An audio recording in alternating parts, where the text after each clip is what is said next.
तो ये काफिर शब्द जो है ये ईश्वर को ना मानने वालों के लिए है या इस्लाम को नहीं मानने वालों के लिए है? जी, अस्सलाम वालेकुम दोस्तों।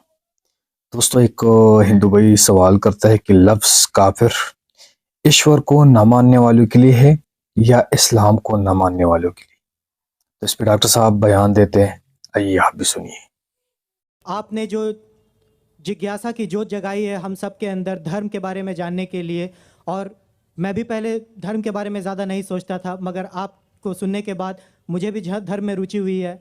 और अब जब मैं कुछ कुछ जानने लगा हूँ धर्म के बारे में, तो मेरा आपसे सवाल ये है कि मैंने एक शब्द सुना है काफिर। तो ये काफिर शब्द जो है ये ईश्वर को ना मानने वालों के लिए है या इस्लाम को नहीं मानने वालों के लिए है? भाई का बहुत अच्छा सवाल है।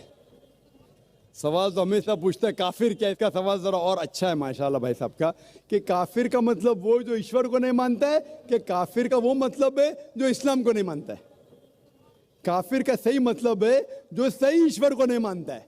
अगर आप गलत ईश्वर को मानते तो भी काफिर है, और सही ईश्वर का मतलब आपको इस्लाम में ही मिलेगा। इस्लाम के मानी है अपनी ख्वाहिशें ईश्वर के हवाले करना।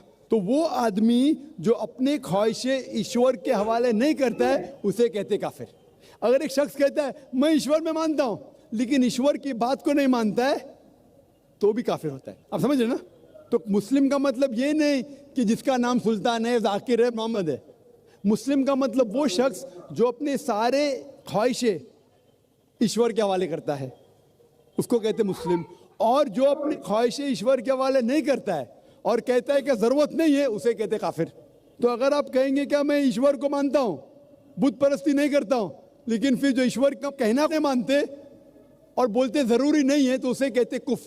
कुफ अरबी लफ्ज है जिसे कहते छुपाना, टू कंसील, या रिजेक्ट करना, नहीं मानना। तो अगर आप ईश्वर की बात को भी नहीं मानते तो भी आप काफिर हो जाते। आप मतलब कोई भी शख्स ना, नाम चाहे अब्दुल्ला हो, सुल्तान हो, राजेश हो या रामू हो, कुछ भी हो, अगर वो ईश्वर की बात को झुटलाता है, रिजेक्ट करता है, उसे अरबी में कहते हैं काफिर। बेशक। और मैं ये भी जानना चाहूँगा, जब मैंने इस्लाम के बारे में जानना चाहा तो मैंने इस्लाम के बारे में कुछ कुछ जो भी जाना, तो उसमें मुझे कहीं ऐसा लगा कि ये सच नहीं हो सकता। इसीलिए मेरा ये मिसकंसेप्शन है या ये सही है, मैं ये आपसे जानना चाहूँगा कि ऐसा माना जाता है क्या इस्लाम में कि जो इस्लाम को ना माने या जो काफिर है उसे मार दिया जाए, काट दिया जाए, उसके फैमिली को लूट लिया जाए? क्या ये किस हद तक सच है, और क्या उसको इस दुनिया में जीने का हक नहीं? माशाल्लाह भाई साहब ने बहुत अच्छा सवाल किया।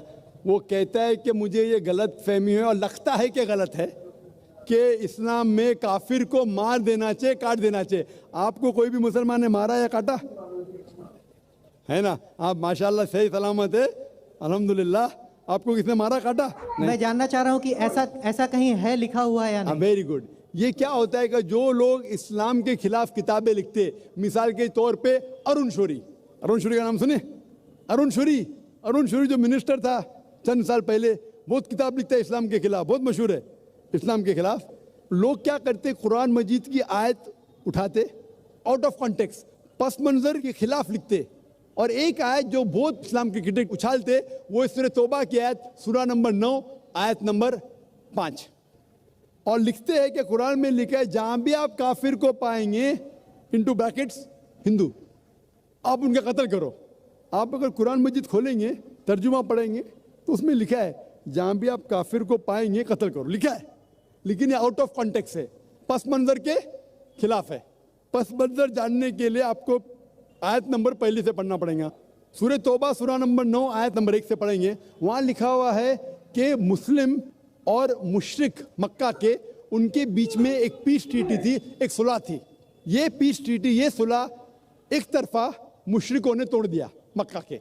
जब अल्लाह ताला आयत नंबर 5 पे आते तो कहते हैं कि हम तुम्हें 4 महीने का वक्त देते हैं, 4 महीने की मोहलत, आप सुधर जाओ वरना ऐलान जंग। आपने सुलह की थी, आपने सुलह को तोड़ी, 4 महीने का वक्फा, सुधर जाओ वरना ऐलान जंग। और फिर अल्लाह ताला कहते हैं सूरह तौबा सूरा नंबर 9 आयत नंबर 5 में, जंग के मैदान में जब भी आप काफिर को पाएंगे, मतलब दुश्मन जब आएंगे जंग के मैदान में, तो आप लड़ो, डरो मत। अभी कोई भी आर्मी जनरल आज की तारीख में, सिपा सलार, वो थोड़ी कहेगा दुश्मन आए तो भाग जाओ। वो कहेगा डरो मत, लड़ो मारो। तो ये जंग के मैदान की आयत है कि आप जब देखेंगे तो डरो मत, मारो। जंग के मैदान में जब काफिर तुम्हें हमला करने आ रहे, मारो। और अरुण शूरी आयत नंबर 5 से उड़ी मारते आयत नंबर 7 में। उसने किताब लिखी वर्ल्ड ऑफ फतवास इस्लाम के खिलाफ। आयत नंबर 5 से जब मारते आयत नंबर 7 पे, 5 के बाद क्या आता है? 6 को खा जाते। क्यों? 6 में उसका जवाब है, उसके बीमारी का जवाब है। आयत नंबर 6 में सूरह तौबा के अल्लाह ताला फरमाते कि अगर कोई काफिर सुलह चाहता है, उसे छोड़ मत दो, उसे ऐसी अमन के जगह पर महफूज पहुंचाओ। क्या कहता है अल्लाह ताला? अगर कोई काफिर सुलह चाहता है, अमन चाहता है, उसे छोड़ मत दो, उसे संभाल के हिफाजत के साथ महफूज जगह पे जाके छोड़ो। Escort him to a place of security. आज का सिपा सलार सबसे दयालु क्या बोलेगा? दुश्मन को जान दो। यहाँ अल्लाह ताला कहते सिर्फ छोड़ो मत, ऐसी जगह पे लेके जाओ हिफाजत के साथ जहां वो महफूज है। समझ रहा? तो ये कुरान की आयत है। तो इन लोग पसे मंदर के खिलाफ कोट करते, और जहां भी जिहाद की आयत है, जंग के मैदान में जब आप मिलते हैं गैर मुस्लिम से, वो आपको कत्ल करना है, कत्ल करो। उसके बाद फौरन आप पढ़ेंगे सूरह अनफाल सूरह नंबर 8 आयत नंबर 60 के बाद 61 में लिखा है अमन बेहतर है। महाभारत में कत्ल करने के कितने श्लोक आते? कितने? हजारों, कुरान से कई ज्यादा। तो महाभारत जानते हैं आप ना? जब मैं हिंदू से पूछता हूं महाभारत में झगड़ने के कितने, लड़ने के कितने श्लोक है, तो वो हिंदू मुझसे कहता जिहाद है के खिलाफ मैं कुछ नहीं कह रहा, क्योंकि हमारे धर्म में भी धर्म युद्ध है। सुनिए मेरी बात ना, धर्म युद्ध है बराबर। तो हिंदू मुझसे कहता है ये जो धर्म युद्ध है क्या है? बातिल के खिलाफ है। वो बातिल को झगड़ने का लिखेला महाभारत में। तो मैं कहता हूं कुरान में भी वही लिखा है, किसका कत्ल करो? जो धर्म के खिलाफ है। आप समझे ना? धर्म युद्ध मतलब हक और बातिल के खिलाफ झगड़ा। तो बातिल को कत्ल करने का लिखा गया महाभारत में, वही लिखा है कुरान में। और भगवत गीता, भगवत गीता जानते? सबसे ज्यादा पढ़ी जाने वाली किताब भगवत गीता। श्री कृष्ण अर्जुन को सलाह देते हैं। अब जब भगवत गीता पढ़ते हैं चैप्टर नंबर 1 भाग नंबर 1 श्लोका नंबर 42, 43, 44, 45, उसके अंदर अर्जुन कहता है, झगड़ा होता है अर्जुन पांडवास और कौरवास। पांडवास 5 भाई, कौरवास 100 भाई। अर्जुन जंग के मैदान में हथियार को जमीन पे रखता है और कहता है मैं जंग के मैदान में निहत्था मरना पसंद करूंगा बनिस्बत अपने रिश्तेदार से झगड़ा करूं। उसके फौरन बाद, चंद श्लोक बाद, भगवत गीता भाग नंबर 2 श्लोका नंबर 2 और 3 में श्री कृष्ण कहते, क्या कहते? ए अर्जुन, तू बुज़दिल कब से हो गया? ये गलत ख्यालात तेरे दिल में आए कैसे? तू नपुंसक कैसा हो गया? इंपॉर्टेंट। श्री कृष्ण अर्जुन को क्या बोलते हैं? इंपॉर्टेंट, नपुंसक। कौन कह रहा है? श्री कृष्ण अर्जुन से। बुज़दिल कब से हो गए? क्षत्रिय का धर्म है लड़ना। फिर भगवत गीता भाग नंबर 2 श्लोका नंबर 31, 32 और 33 में कहते क्षत्रिय का धर्म है लड़ना। अगर आप नहीं लड़ेंगे तो आप सफलता पाएंगे नहीं। क्षत्रिय वो खुश नसीब है जिसे लड़ने का मौका मिलता है।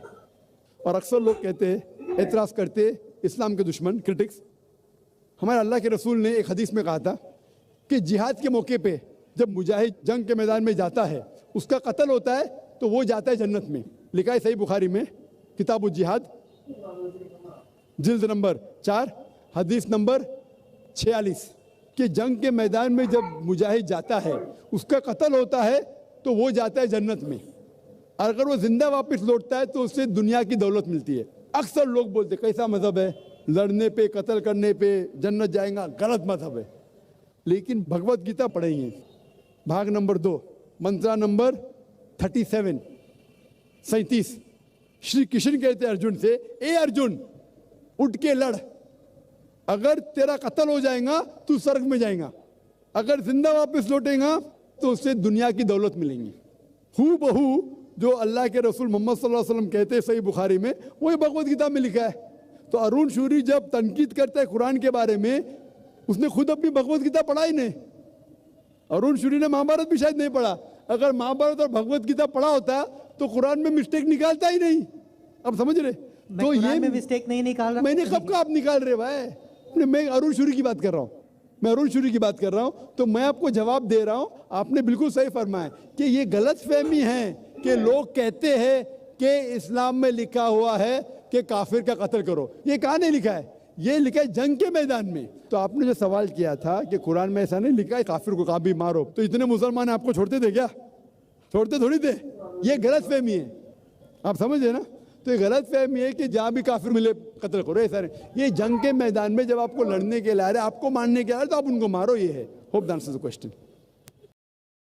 जी दोस्तों जैसा कि आपने वीडियो देखा, वीडियो में एक हिंदू सवाल करते हैं कि काफिर किसे कहते हैं। तो अल्लाह की वहदानियत, हत्मी नबूवत, क़यामत, मौत के बाद ज़िंदगी, जन्नत, दोज़ख, अरकान इस्लाम वगैरह का इनकार करना कुफ्र कहलाता है। इस्लाम का मतलब है अपनी ख्वाहिश सही ईश्वर के हवाले करना। तो आदमी जब अपनी ख्वाहिश सही ईश्वर मतलब अल्लाह के हवाले नहीं करता, उसे काफिर कहते हैं। अगर कोई शख्स कहता है कि मैं ईश्वर को मानता हूँ लेकिन ईश्वर की बातें नहीं मानता, तो भी काफिर है। तो मुस्लिम का मतलब है अपनी ख्वाहिश अपने ईश्वर के हवाले करना। फिर ये भाई सवाल करता है दूसरा कि मुझे ये गलत फहमी है, लगता है ये गलत हो कि इस्लाम में काफिर को मार देना चाहिए। तो डॉक्टर साहब ने फिर बहुत ही इंटरेस्टिंग जवाब दिए कि आपको किसी ने मारा है या आपको किसी ने काटा है। डॉक्टर साहब ने फिर बताया कि जो लोग इस्लाम के खिलाफ किताबें लिखते हैं, वो कुरान के एक आयात उठाते हैं और उसको अपनी गलत मतलब के लिए इस्तेमाल करता है और लोगों के सामने ला के उसको बयान करता है। फिर डॉक्टर साहब ने कुरान की आयातें, काफ़ी कुरान की आयातें इनके बयान की और उनको उसको मिसाल ही दी और उसको मुतमईन कर दिए। दोस्तों ये थी आज की एक शॉर्ट सी वीडियो। अगर ये वीडियो आपको अच्छी लगी हो तो प्लीज़ चैनल को सब्सक्राइब कीजिए। शुक्रिया।